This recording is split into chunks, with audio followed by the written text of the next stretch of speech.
Game on! All the way to the bottom left, we have the ace player for MouseSports. They were in a great situation already earlier. We had them with a 2-0 lead against the FlashWolves, and then Sun was taken out by StarBuck, the 3-1. It looked like a dream, and a dream it was. Then suddenly it turned into a nightmare as Leenock entered the stage and was able to win against 3 players of his opponent's team, taking the lead for the FlashWolves with a 4-3. And all the way to the top left, we have him. This is Leenock, of course, and he has taken down StarBuck already once, but StarBuck is the ace player for his team here. So let's see how he is going to play it this time. Leenock took down 2 Zerg players already today, StarBuck and Vortex, and he might be able to win this one too. Leenock using his barcode ID once again, as already mentioned. This is the last match in the regular season of the Acer Team Story Cup. After this, we're going to head into the playoffs. And well, for now it's just about drones, and StarBuck, once again with the build that he utilized in game number 1 that played on merry-go-round. It was 14 gas into 14 pool, and it looks like we're going to see exactly the same thing. So there it is, all the way to the top left. What do we have here? We have the hatch being built for Leenock. So Leenock is going into a hatch first build. Leenock is going into hatch first, and well, there it is. To the bottom left, we have now the the pool halfway done.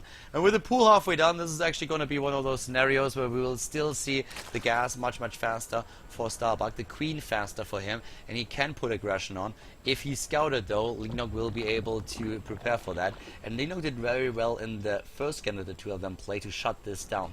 He's also getting his own gas up now, and that happens even before he goes into the pool. The 2 overlords that we see here are of course crossed paths in the middle to the left side, and that means that they both know about the scouting the starting position, with StarBuck moving in right to see what's going on at the natural here.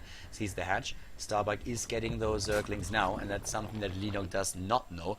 He's also not going to find out anytime soon about the gas that we have there.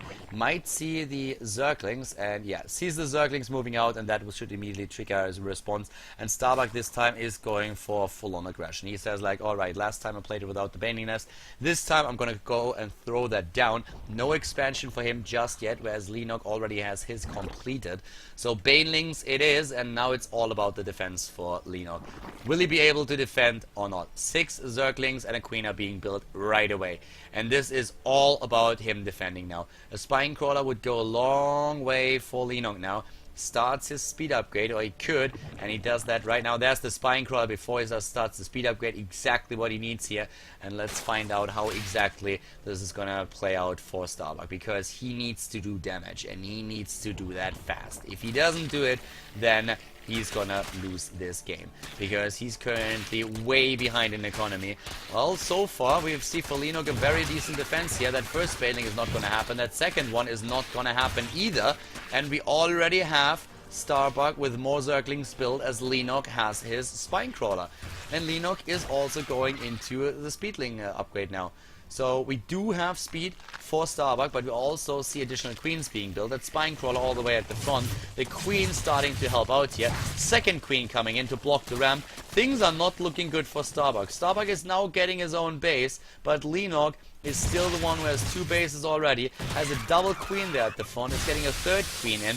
Has the Spine Crawler here, double queens being built, and can go straight for the additional harvesters. Harvester count is already better for Leenock, and yeah, StarBuck is not going to break through this anytime soon. He can bust through, of course, but that's going to cost him quite a lot of units, and we have a 3rd queen already in position. And guess what happens once the creep tumor is done? Yep, that Spine Crawler is going to move forward to help out as well. So now he's starting to drone up again, and Leenock has the perfect start into this game.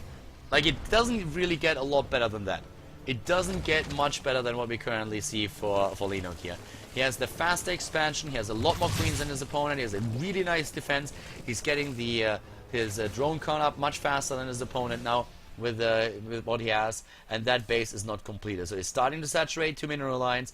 This is exactly what Leenock needs here. 36 supply against 36. Supply block for Leenock, definitely not helping him out here, but that's a very solid position for him in this game regardless.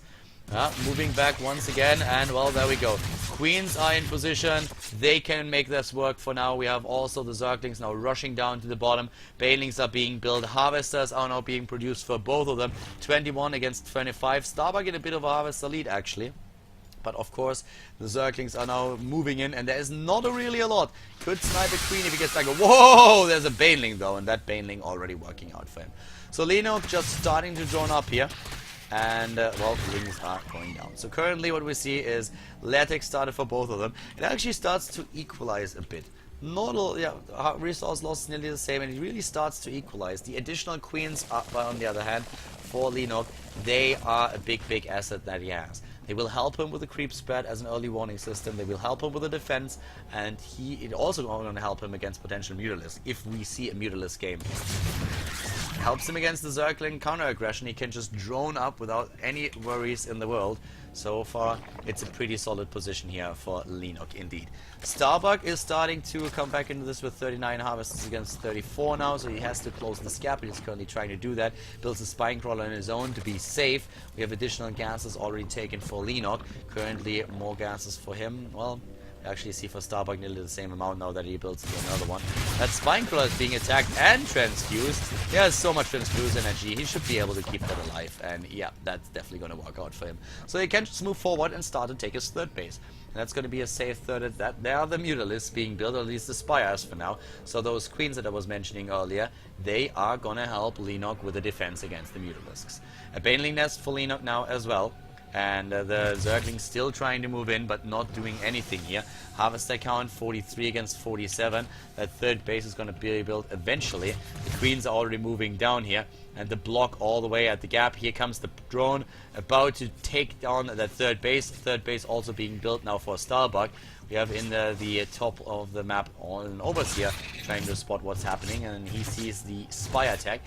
And, well, Leenock didn't scout that yet as far as I know. So we are currently... seeing him without any preparations against his opponent's Mutalisk. Yep, didn't scout the Spire just yet. Will maybe find out what's going on and then build a Spore Crawler. Leenock now with a slight lead in overall supply, taking the third base, which StarBuck is taking as well. We have the Overlords for him.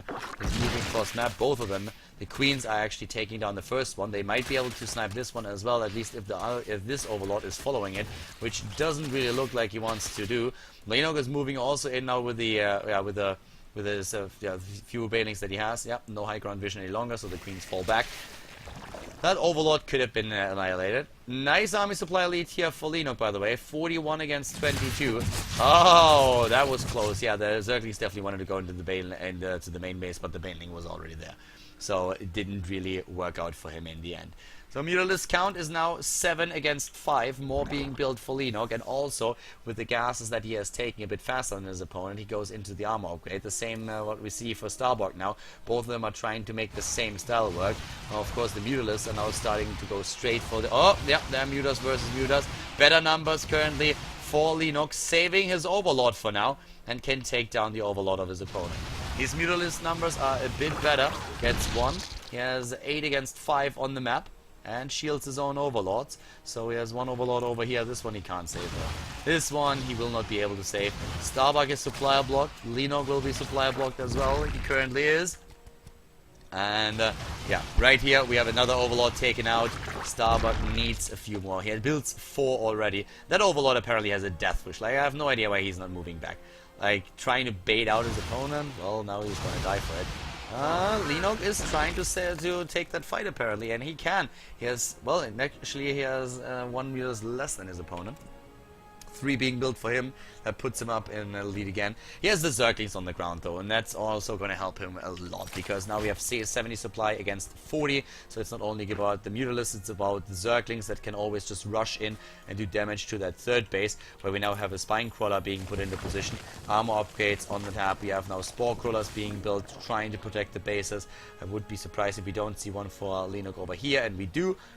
And Lings and Mutalisk, that's currently the name of the game. Spore Crawler count is currently, well, only 1. 1-1, not many more than that. Nice snipes against the Banelings here, killing 2 of those.